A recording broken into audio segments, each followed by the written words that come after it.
Blaise, merci de nous accorder votre temps. Donc, gouvernance. Il me semble que vous êtes quelqu'un qui prône la collégialité et le partage. Oui. Comment allez-vous faire pour convaincre les autres élus qui ne sont pas sur ces lignes-là? Je ne sais pas quels sont les élus qui ne sont pas sur ces lignes-là. En attendant, j'en connais beaucoup qui sont sur ces lignes-là. À partir du moment où vous êtes maire, quand vous rentrez dans une intercommunalité pour représenter, vous représentez les intérêts intercommunaux de l'ensemble du territoire, mais aussi un peu les intérêts de votre commune. Donc c'est normal qu'on agisse en collégialité et qu'on permette au maire de posséder encore un pouvoir de décision, d'être associé à cette décision. Donc tout ça doit se faire à deux niveaux, au niveau stratégique en quelque sorte, qui sera le niveau du conseil communautaire de cette future communauté urbaine, et ce sera à nous d'inventer un niveau intermédiaire de pôle de proximité où plusieurs maires, 10, 15, discutent de questions un peu plus de proximité, le logement, la voirie, etc.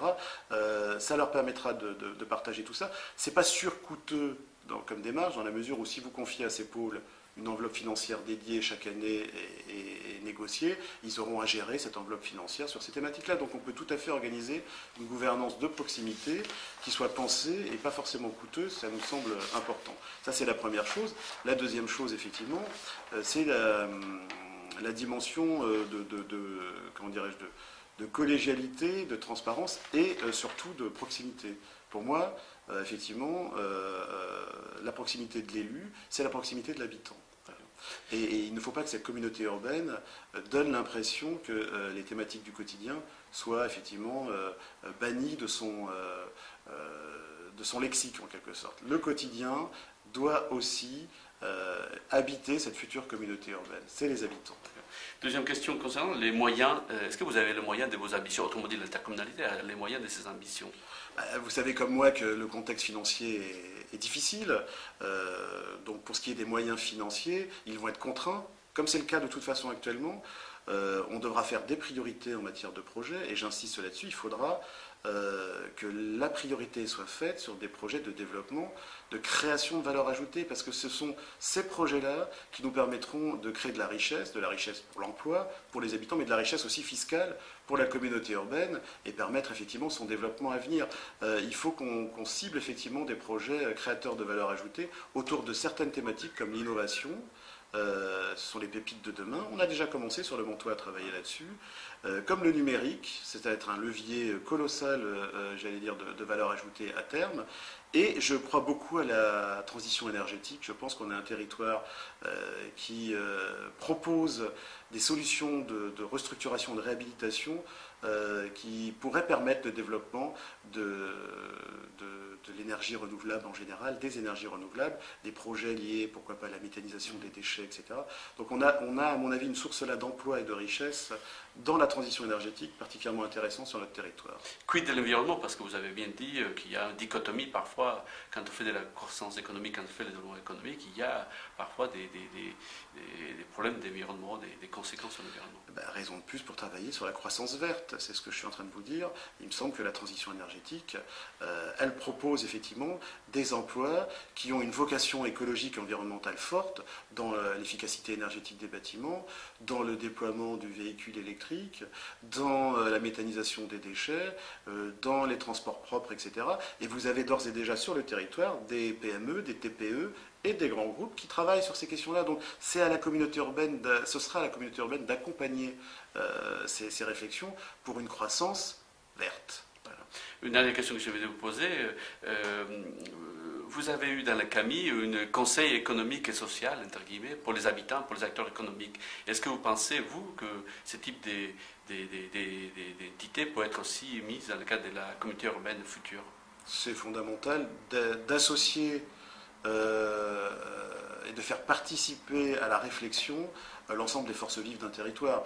Vous savez, les élus sont missionnés, ils sont mandatés par la population, on est dans la démocratie représentative, et c'est très bien, ils ont cette responsabilité-là, parce qu'il faut des responsables, et être élu, c'est pas évident, mais ils ne sont pas omniscients pour autant, ils ne connaissent pas tout, et c'est vrai qu'avoir des acteurs du monde de l'entreprise, des professions libérales, des syndicats, des associations, des habitants tout simplement, qui nous permettent effectivement d'être éclairés plus de façon plus complète, effectivement, sur certains dossiers. Le CODEV de l'ACAMI qui existait jusqu'alors, qu'on n'a pas relancé là depuis 2014 parce qu'on savait que l'ACAMI allait avoir une durée de vie limitée.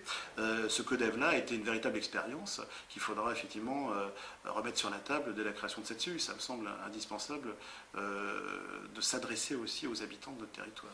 Donc les outils, parlez-moi des outils, monsieur Martinez. L'audace. L'audace me semble être effectivement un outil indispensable au développement du territoire. Alors, certains souhaitent, pourquoi pas, le fusionner, j'allais dire, faire en sorte qu'il s'intègre définitivement à la future communauté urbaine pour faire un grand pôle d'aménagement au sein de la communauté urbaine. C'est une idée. Je pense qu'en tant qu'agence d'urbanisme, les agences d'urbanisme ont une raison d'être. C'est un outil à côté des intercommunalités, des collectivités locales, etc. Un outil intégré au sein de la communauté urbaine aurait peut-être moins la dimension conseil.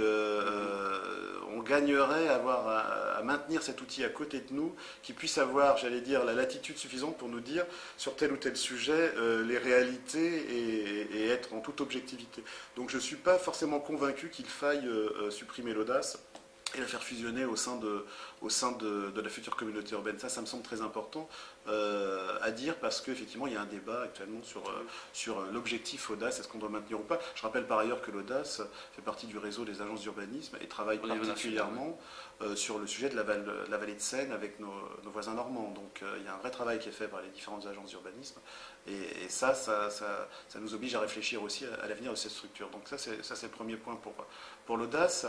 Vous évoquiez l'OIN.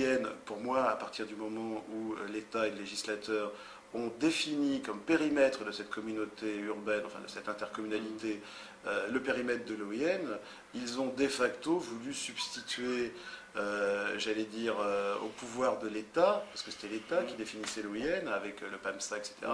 Ils ont voulu substituer à l'État ce pouvoir-là et le confier à la communauté urbaine. Donc je pense que l'OIN, avec la création de la communauté urbaine, n'est pas morte, mais en tout cas, c'est un peu chronique d'une mort annoncée, puisque c'est la communauté urbaine qui, du coup, de facto, va devoir assumer l'aménagement et toutes les compétences.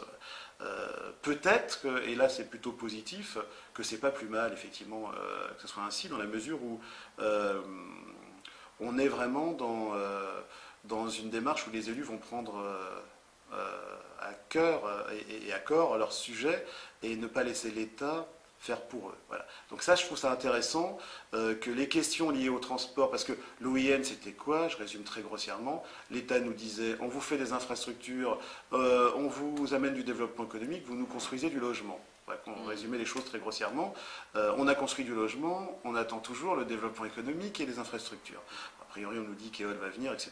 Donc là, l'idée, c'est de sortir de ce deal et de se dire, voilà, c'est nous qui allons être maîtres un peu plus de notre destin. Donc je trouve ça plutôt intéressant. Moi qui suis un décentralisateur, ce qu'on appelle un girondin, en opposition avec les centralisateurs et les jacobins, j'avoue que l'élu local reprenne un peu les choses en main, c'est pas plus mal par rapport à l'État. Après, vous évoquiez effectivement le pôle métropolitain, me semble-t-il. Ouais. Il a été créé dans une volonté qui n'est pas celle forcément... c'est pas l'objet initial des pôles métropolitains quand ils sont créés, c'est celle de la préfiguration de cette future interco. Donc ce pôle métropolitain, pour l'instant, est le lieu de discussion entre les 6 intercos existantes. Ce sont des SAS pour la future interco. Voilà, c'est une réflexion qui est menée pour la construction de cette future interco. Il nous fallait une entité dans laquelle on puisse discuter, se connaître, parce qu'on ne se connaît pas, on a beau être sur le même territoire de la Seine-Aval, ce sont des élus, et je rappelle qu'il y a eu la moitié de nouveaux élus en 2014 qui sont arrivés aux fonctions de maire. Donc voilà. Donc il fallait se connaître et cette entité était idéale. Elle devra survivre, me semble-t-il, à la future création de la CEU, dans la mesure où un pôle métropolitain peut avoir comme objet aussi la discussion entre les territoires. Là, ce sont les 6 intercos qui vont disparaître, mais à l'avenir, il faudra que la future CEU discute effectivement avec le Val d'Oise, avec Cergy-Pontoise, avec les Normands, etc., pour des projets de développement économique, d'enseignement supérieur, de tourisme. Donc ce pôle métropolitain, à mon avis, a un avenir, effectivement. Au jour d'aujourd'hui, il n'est que, j'allais dire, le réceptacle de la discussion entre les intercos, mais à mon avis, à l'avenir, il aura un rôle à jouer sur des thématiques de rapprochement avec des territoires voisins. Allez-vous vous présenter? pour le rôle de président, parce qu'il y a quand même... Je l'ai dit à certains de vos confrères, pour l'instant je n'exclus rien. J'attends de voir effectivement si le ou les candidats en présence portent les thématiques que je viens de vous décrire. Si effectivement il y a un engagement fort dans ce domaine-là, effectivement je ne serai pas candidat. Si ce n'est pas le cas, je porterai ces questions, bien sûr. Merci beaucoup et puis à bientôt.